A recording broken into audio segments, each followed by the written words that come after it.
Thank you, Pat, and it's good to be back. I feel kind of like I'm coming home when I come to the Florida League. I love talking with you all. I love being in Florida. And, you know, in the past, you've heard me talk about the rise of independent voters and how to heal polarization in American politics.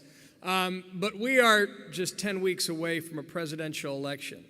So I thought I'd do something a little different for you all and try to add a little bit of perspective on the presidential race that's going on right now. You know, I believe that politics is history in the present tense. But perspective is the thing we have least of in our politics today. And so it's hard to appreciate the nature of the history that's being made around us. This presidential election, a week's a long time in politics. So even with 10 weeks out, a lot can happen, and I'm sure a lot will. But what I wanted to do is try to separate out a little bit of the noise and give a little bit of light to what's really driving this election, in addition to all the heat we're hearing on our airwaves. Here's the big thing. This election is going to be decided by a comparatively small number of voters. Don't pay attention to the national polls between Romney and Obama. This election is going to be decided by a handful of swing voters in swing districts in swing states. So congratulations, you all live in Florida. And you, unlike my fellow New Yorkers or my Californian friends, you all will, as usual, have a pivotal role in picking the next president that the rest of us can only envy from afar. What I want to do, though, is really try to illustrate, so if nothing else, when you're having a beer with friends later on or in the course of the next 10 weeks, you can say, you know, but I'm really paying attention to what they're going to be doing down in Pinellas County or in all the various swing counties, Jefferson and Arapahoe in Colorado. Let's take a look at, let's see. Oh, one more back. Okay. This is the electoral map. Those of you who've heard me talk before know how much I hate red state versus blue state analysis of American politics. It is fundamentally a lie, but when you're dealing with electoral politics, it's as the state goes. So this is CNN's electoral map. It's a calculator we've got on the website at cnn.com, and it's pretty cool. You can basically play out different scenarios and see who wins. Just to frame the election this way, obviously blue states are the states that are believed to go safe for President Obama. Red states safe for Romney and the Republicans. You'll see there that just in terms of the crystal ball you've got on your desk about the presidential election, that the Democrat starts slightly ahead. And that's because, with the exception of Texas, most of the most populous states right now are decidedly Democrat. The light blue, light pink, those are the lean states. There are going to be fights, but unless something real strange happens with political gravity, they tend to go Democrat, Republican. Yellow, those are the swing states. Well, that's where all the action is. And you'll see it's a handful of states. It's Florida, Virginia, Ohio, now Wisconsin. I'll get to that in a second. Iowa, Nevada, New Hampshire, and Colorado. These are the states, these are the populations that are going to decide the next president, and it won't even be all the voters in those states. It'll be these key swing counties, because some parts of the state, as you well know in Florida, more conservative, more liberal than others. What we've got right now in this environment, this is not a hope and change election, folks. This is not going to be a wave election. What we're witnessing right now is a war of attrition between the two parties, and I mean that term to be just as ugly as it sounds.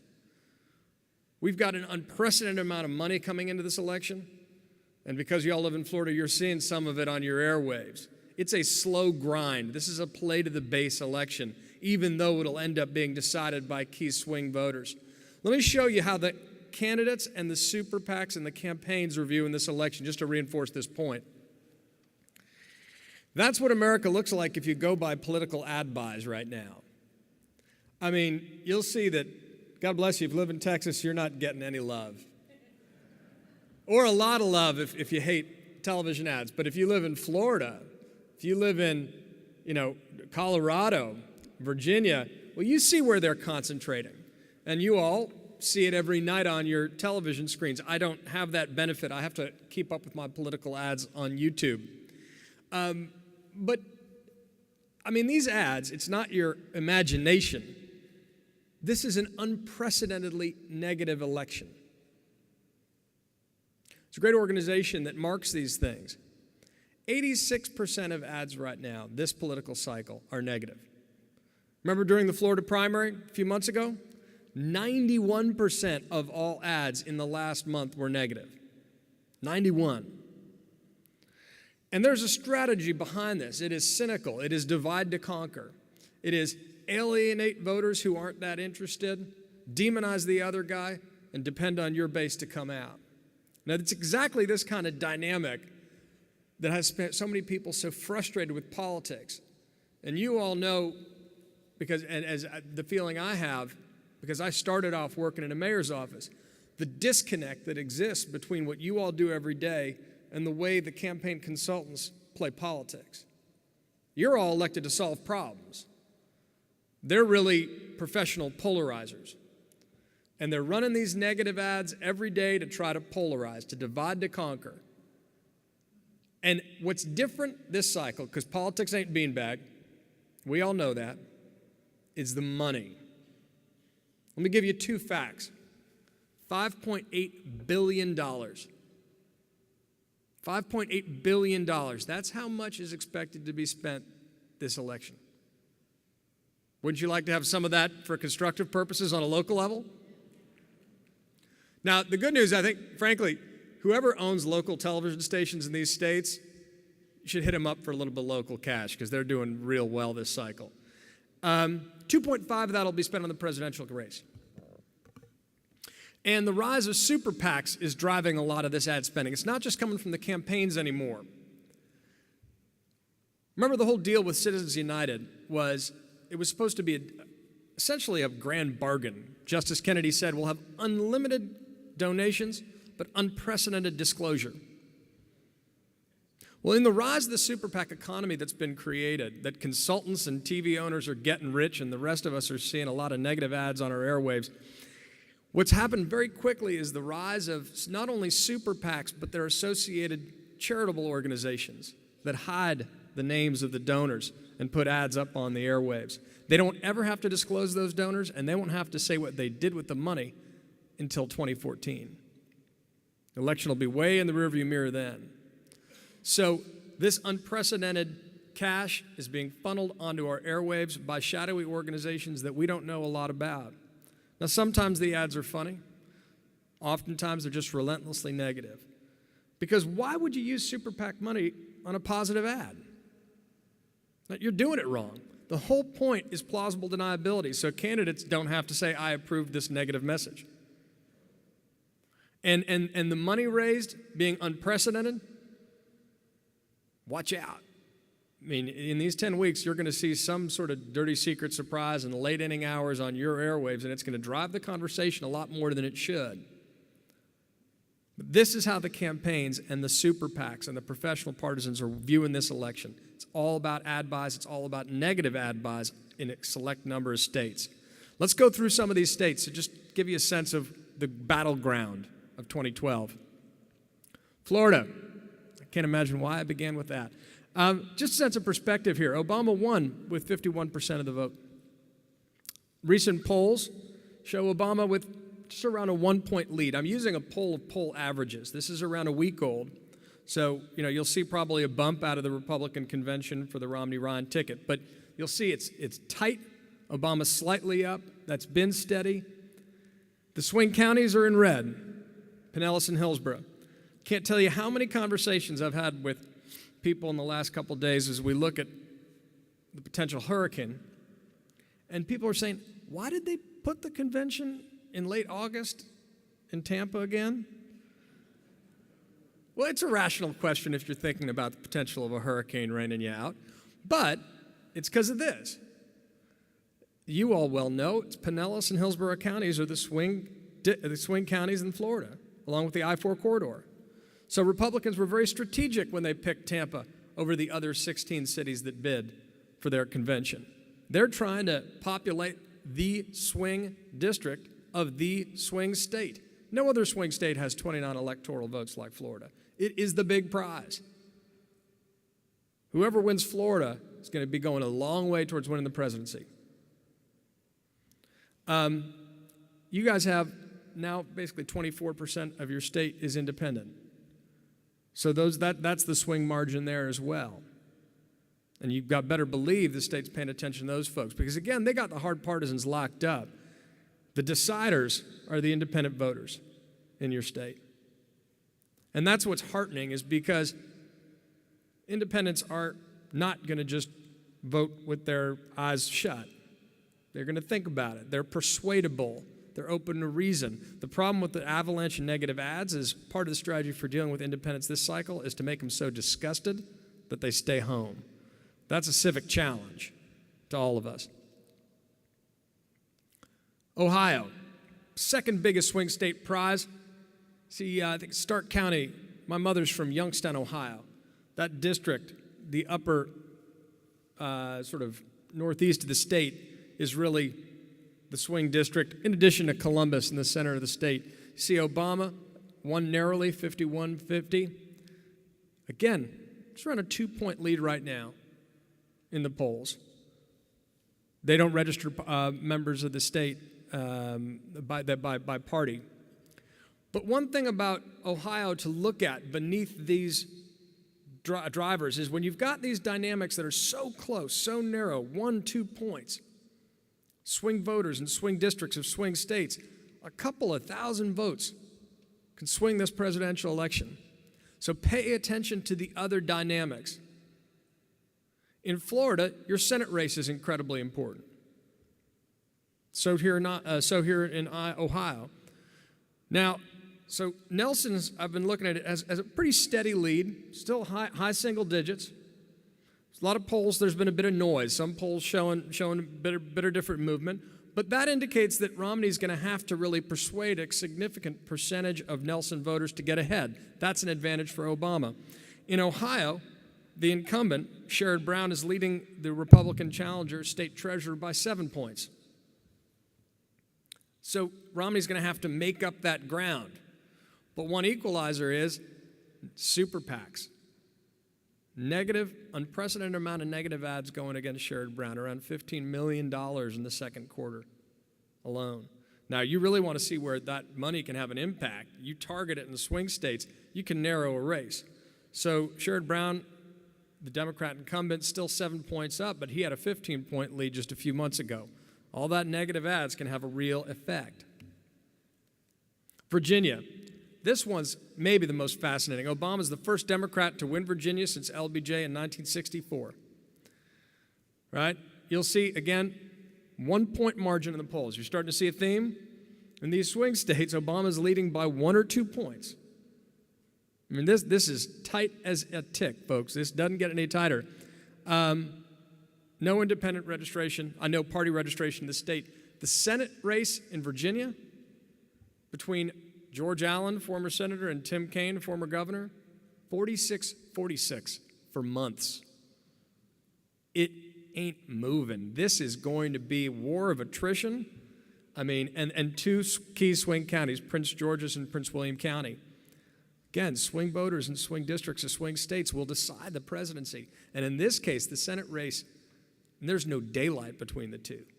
So part of the big thing is anyone who tells you how they know how this is going to turn out isn't telling you the truth. It's just too tight, even with 10 weeks. Iowa, God knows we've all spent enough time in Iowa. Iowa, like many of these states, is one where independents actually outnumber Democrats or Republicans. Again, 1 point in the poll average. Obama won it pretty handily last time. It's not going to be that easy this time. Now, the economy's doing pretty well in Iowa. And that's a significant factor here, too. Unlike Florida, where it's still like a lot of houses underwater, unemployment rate improving, Iowa's been doing pretty well. But again, tight. Colorado. Obama won it last time. See a pattern? 1-point split in the average of poll to polls. Arapahoe and Jefferson County, the suburbs and exurbs of Denver, those are the deciders in this Senate, in this state. And again, 31% of independents, voters are registered independent. You see, again, we're seeing some real themes here. 1-2 point races in swing states, independents making up a plurality of voters, and a key number of swing states that are not necessarily the major municipal areas, but the secondary municipal areas or the outliers. This is where the election is going to be decided. Nevada. Obama won handily last time. Here he's got a 5-point lead. Independents are the fastest growing registration. The swing districts up away from Vegas. Vegas is safe Democrat. A cautionary tale when it comes to Nevada. Remember Sharon Angle? Remember last time Sharon Angle? Sharon Angle, I wrote Wingnuts before Sharon Angle and Christina O'Donnell ran, but it was a silent homage to their ideology. There is a cost with being too extreme. Sharon Angle, Harry Reid was easily beatable in 2010. Only someone like Sharon Angle could have lost to Harry Reid. And Brian Sandoval, who you might not know of, but you should, is the Hispanic Republican governor of Nevada. Former judge, incredibly impressive guy, young. He's pro-choice, which is one of the reasons he doesn't get discussed as a national leader by many of his fellow Republicans. But this guy is doing a great job in the 2 years he's been in, and he should be a star. 20% of Harry Reid's voters voted for Brian Sandoval. Or to put it another way, Sharon Angle was just too extreme for that swing voter in the state, even in an election like 2010. So you're looking here, Obama's doing well with Hispanics in the state. You're looking at a Senate race where actually the Republican incumbent Heller is up around 5 points. But there's a cautionary tale there. This is the reason that Todd Aiken's comments last week got so many Republicans so scared. There is such a thing as too extreme, and it will alienate swing voters. And this is all about the swing. The reason all these Senate races matter so much is that whatever party's down is going to have to make that up. And if all of a sudden too many people on the other side of the aisle seem like they're playing to the base in a way that alienates independents, they're going to lose. That's why there was a collective freakout from Karl Rove and Mitt Romney on down with Aiken's comments. New Hampshire, other swing state, 41% independent. Obama won easily last time. Here he's got around a 4-point gap, but Romney's third home, I guess it is in New Hampshire. He won the state easily with a primary. He's a former governor of an adjoining state. There are a lot of scenarios where it comes down to a state with 4 electoral votes or 6 electoral votes. But again, the themes are consistent. Just want to play this out, and what I want to do is have a dialogue with you all because it's an election year and there's a lot of fun things to talk about. But this is really revealing. Obama's leading Romney by around 10 points among independents. That number has been all over the place this cycle. Romney's been up 10 points. Then starting during the primary, when the Republican primary started going really far right and Romney was going really negative, Obama was in the lead with independents. Then Romney came back in the early summer when Obama was stumbling a bit. Now Obama's up. But look at the centrist number. This is self-identified centrist. This is a CNN ORC poll. Almost 2-1. That's fascinating. It's fascinating on 2 levels. First of all, because traditionally independents and centrists have been in line. They've been basically aligned. Well, one of the things we've seen since the rise of the Tea Party is a lot of independent conservatives taking independents and causing a split between independents and centrists. So the fact that Obama's doing almost 2-1 better among centrists, among moderate voters, is a real problem for the Romney campaign. And that's one of these underlying drivers that they're going to have to bridge. They're going to have to bridge that. And you'll try to see them do it in Tampa. Again, speaking of those swing voters and swing districts and swing states. But there's an ugly reality check behind all this. We can have, sometimes politics feels like sports, right? It's a great thing to talk about with your friends. You can kind of project out what might happen in the season. Everyone's got a theory about the different dynamics that might drive it. I try to bring a sense of perspective and look at the data that's really driving this election because it is not about the national polls. Don't pay attention to that. Those are an indicator. But there's a harsh reality behind all the enthusiasm and even the ugliness of this election. This is not going to be a wave election like we saw in 2006, 2008, or 2010. That wave keeps moving, but these were wave elections. This is a war of attrition. And the fantasy that some folks in both parties have, that they're going to get an overwhelming mandate and be able to govern the country cleanly with an unprecedented majority, ain't going to happen. All the problems we're dealing with right now are still going to exist on November 7th and on January 20th, no matter which guy is taking the oath of office. And it really could be either of the individuals. I hope you've seen here, with 10 weeks out, this is tight, tight, tight. Anyone who's feeling that their guy's going to walk away with this election isn't paying attention. Still plenty of time.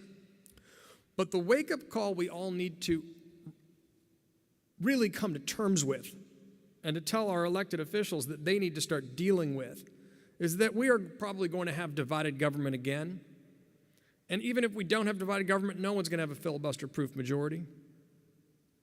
So the idea that we can kick the can and it'll just take one more cleansing, ideological Armageddon of an election to get us on a straight path where one party gets to impose its vision on the future to create certainty is a lie. The folks in Congress are going to have to figure out how to work together and with the president, no matter which president it is. But they are so locked into their positions right now. But I got to tell you, they are so locked into their positions right now. We're facing a fiscal cliff at the end of this year that could have devastating effects on our local economies. And you talk to members of Congress, and you talk to their chiefs of staff, and you say, what are you guys doing? Tell me you're doing something behind the scenes to deal with this. Tell me there's hope for a grand bargain. Because they're all basically, they're hanging it up until the election, folks. I mean, I don't even know why they're bothering to, quote unquote, come back to work. Because they'll tell you outright, we're not going to get anything done, we're not even going to try.